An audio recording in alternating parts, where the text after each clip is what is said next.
Imagino el caso, no sé, de un paciente con una enfermedad pulmonar, por cualquier causa, que haya fumado mucho, no sé, y que le digan, usted tiene una hipertensión pulmonar, que es un estado ya maluquito, digamos un caso severo, que es muy común que nosotros los médicos y los profesionales de salud usamos términos inadecuados y decimos, no, es que ya aquí no hay nada para hacer, lo vamos a enviar para su casa con oxígeno, ¿cierto? Dicen, ese paciente a futuro va a morir, ¿cierto? Seguramente como a todos nos va a pasar, pero el paciente está en su casa con oxígeno, ya le dijeron que no había nada por hacer y él está en su casa y está bien. En este caso aplicarían, por ejemplo, los cuidados al final de la vida o el acompañamiento que ustedes nos refieren, o es solamente para el paciente que ya esté en el hospital, que saben que, no sé, que su periodo de vida va a ser de 2, 3 días, va a ser corto. ¿Cómo aplicaría acá? Aquí cabe muy bien lo que el doctor Juan David decía.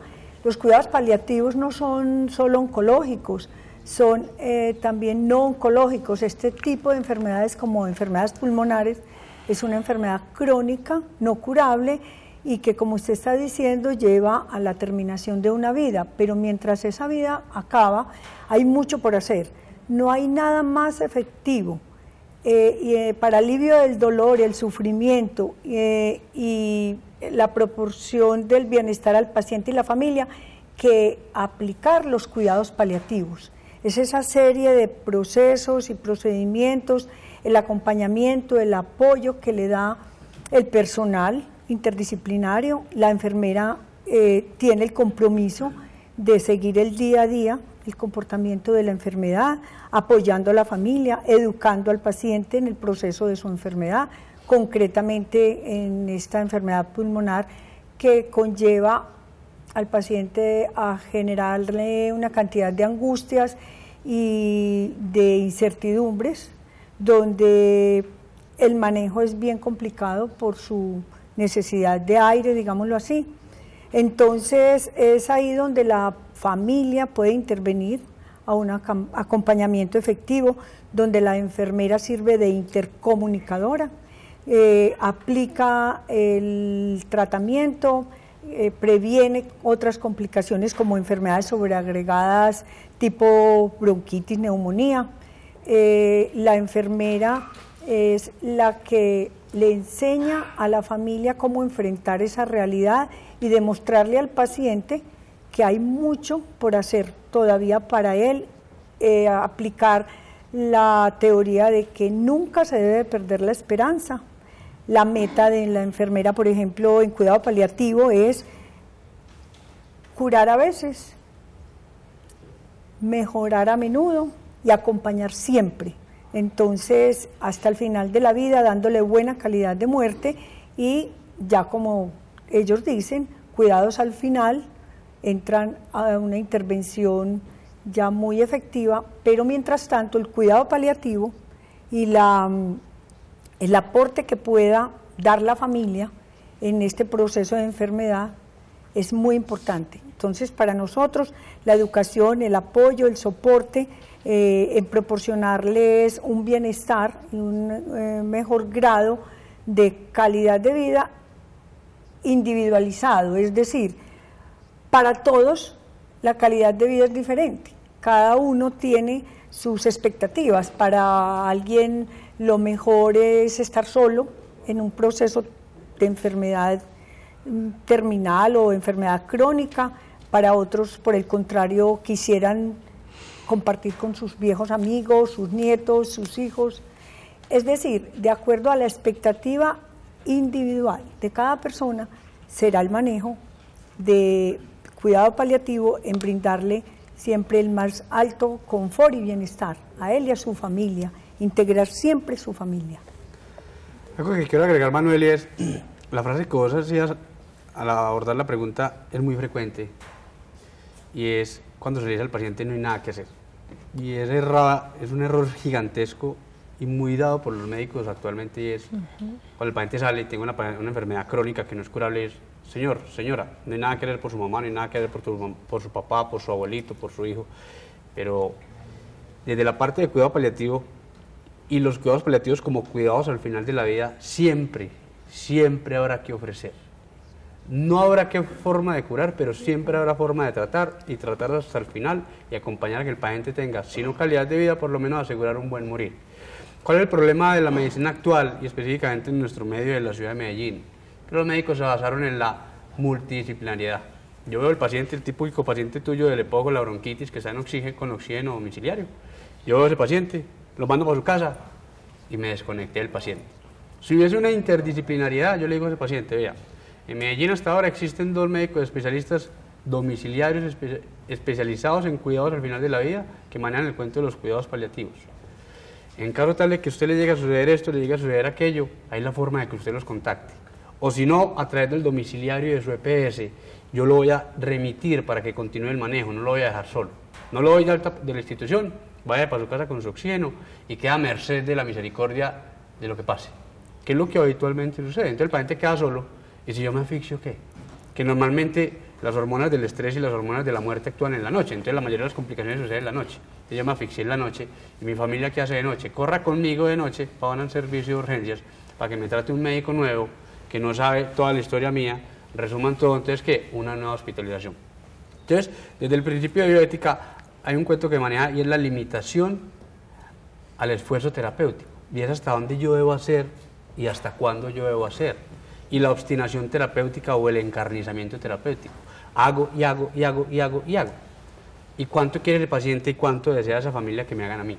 Si yo como médico me comprometo con mi paciente y me siento y tengo una consulta amplia, de calidad, y le dedico a ese paciente el tiempo que requiere y le doy la información bidireccional, digo, vos tenés esto, esto y esto, va a pasar esto y aquello. ¿Quieres que te hospitalicemos? ¿Quieres que te manejemos en la casa? ¿Quieres una unidad de cuidados intensivos? ¿Quieres hospitalización? ¿O simplemente querés que tu enfermedad que no se va a curar pueda ser manejada en tu casa, manejada con calidad en tu casa, y como efecto de esa enfermedad podrás morir tranquilamente en tu casa? Porque te puedo asegurar que a pesar de la asfixia, con el oxígeno, que va a llegar un momento en que el oxígeno no va a servir, está la morfina para controlarte la asfixia y que estés tranquilo. Y te doy el ejemplo claro. Yo tuve un paciente, de todos los que he tenido, hace por lo menos un mes, tuve una señora de 85 años que tenía una fibrosis pulmonar, que es un pulmón que ya está en una fase muy avanzada, que no tiene la capacidad de respirar, que por más oxígeno que le ponga la señora no va a poder utilizar el oxígeno. Y si le ponen máscara, el oxígeno tampoco le va a servir, y eso lo conoces vos. Entonces la señora no le servía el oxígeno, se sentía asfixiada. Lo que yo hice fue sentarme con la señora y le dije, ¿vos qué querés? Que me decía, yo me quiero curar. Dentro de la conversación llegamos a la conclusión, y ella llegó a la conclusión de que no se iba a curar por su enfermedad. Porque hay formas de dar las malas noticias que no sean dolorosas para ellos, pero que sean certeras y que ellos tengan la conciencia de que su enfermedad no es curable. Entonces dijo, si no me voy a curar, entonces ayúdeme a morir bien, a morir tranquilamente y a morir en paz. Yo le dije, eso te lo puedo asegurar y asegurártelo en tu casa, a no ser de que quieras una clínica. Ella me dijo, no, yo quiero morirme en el calor de mi casa, en el hogar, en mi hogar, en el fuego de mi hogar, con mi familia, con mis hijos, con mis nietos. ¿Usted me aseguraría eso? Yo le dije, sí, te lo puedo asegurar siempre y cuando vos tengas la certeza de que eso es lo que querés, la certeza de que deseas morir en la tranquilidad de tu casa, en la compañía de tu familia. La señora sí lo aceptó, la familia aceptó la decisión de la señora, porque tenían terror de que se pudiese morir en la casa asfixiada. Se les explicó cómo iba a ser el proceso del deterioro de su enfermedad, se les explicó cómo iba a ser el manejo, que ante el proceso de la angustia siempre se podía manejar el síntoma que viniera apareciendo en la progresión, que la asfixia siempre había forma de controlarla hasta el final. La señora se fue deteriorando, se fue asfixiando, se iba haciendo impacto sobre el síntoma, se iba apagando como una velita y falleció sin asfixia, sin molestia, en su casa, en la compañía y el amor de su familia, sin necesidad de una unidad de cuidados intensivos, de mucho tecnicismo médico, de un hospital, pero con los medicamentos necesarios, con los cuidados necesarios y con el amor de su familia. Entonces mucho es por comunicación de nosotros y por desconocimiento de algunos profesionales. Es muy importante lo que dice Juan David. En los cuidados paliativos hay que tener en cuenta es lo que quiere el paciente, lo que realmente necesita y el concepto de su familia, no el concepto clínico propiamente dicho, sino que el manejo paliativo abraza el compendio familiar y al paciente como tal, en lo que el paciente verdaderamente ambiciona para sus últimos momentos. Lo otro es que el cuidado paliativo tiene como especialidad acompañar en el proceso de enfermedad, proceso de muerte, duelo para la familia. El momento final es cuando la familia más necesita ese apoyo, ese soporte de parte del equipo interdisciplinario para ayudarles a enfrentar esa difícil realidad. Entonces, es el momento de decirles, mire, apóyelo, demuéstrele su afecto, dígale palabras de gratitud, recuérdele momentos lindos, admírele todo lo que él hizo en su vida, resáltele todo lo que deja, el legado que le queda, abrácelo, póngale la manito encima, dele miradas de ternura, porque eso es no solamente lo que el paciente se lleva hasta el final y lo lleva a una muerte digna, sino también la satisfacción que le queda a la familia de haber hecho por ellos todo lo posible hasta la muerte. Bueno, pues yo los invito a ustedes y a nuestros televidentes de momento a que vayamos a un breve corte de mensajes comerciales, pero ya continuamos con un testimonio, el de la familia Echavarría, quien nos va a decir cómo vivió este proceso al final, cómo fue esta transición en compañía de los especialistas y el grupo multidisciplinario de dolor y cuidado paliativo. Ya volvemos, no se muevan.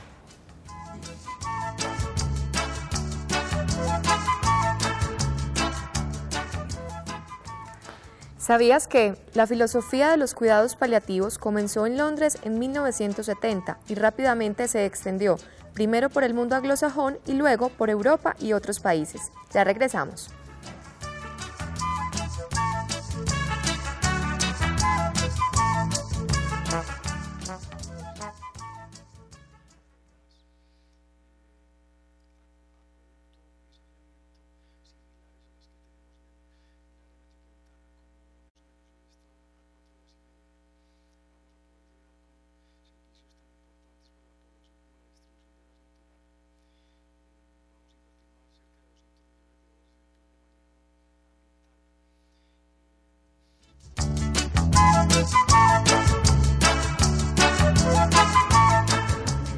El sufrimiento no solo es físico, también es espiritual, psicológico y emocional. De allí la importancia del manejo integral que ofrecen los cuidados al final de la vida.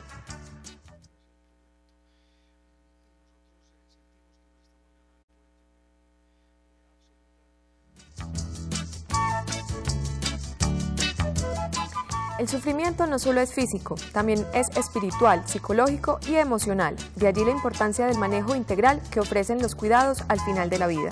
Doctor Juan David Osorio González. Bueno, y continuamos hablando aquí en Vivir Mejor de los cuidados al final de la vida. Como les prometimos antes del corte de comerciales, estamos con la señora Olga Lucía Echavarría. Ella muy amablemente vino a Vivir Mejor para compartirnos su testimonio de los cuidados paliativos que tuvo en su familia. Doña Olga, bienvenida a Vivir Mejor. ¿Cómo está? Muchas gracias, muy bien, gracias.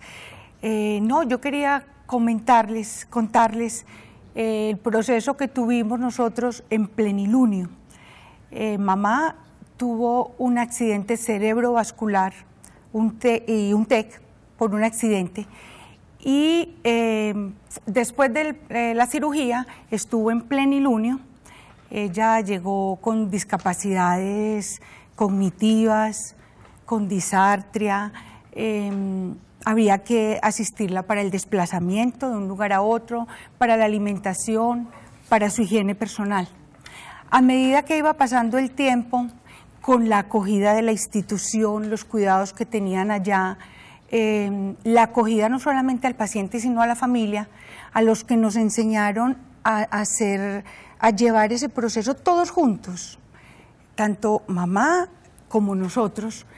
Mamá fue saliendo adelante, llegó a la institución en unas condiciones muy diferentes a las que tenía ya más o menos un año después, cuando salió en perfectas condiciones, incluso mejor de lo que estaba antes de su accidente.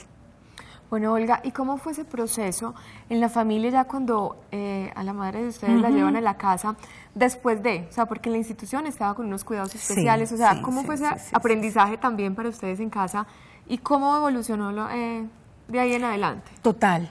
saber que el acompañamiento que hay que hacerle a la persona, sea porque esté enferma o porque ya viene de una recuperación, es ese acompañamiento diario en cada momento, en las actividades normales de la familia, en ese abrazo, en esa caricia, en el afecto.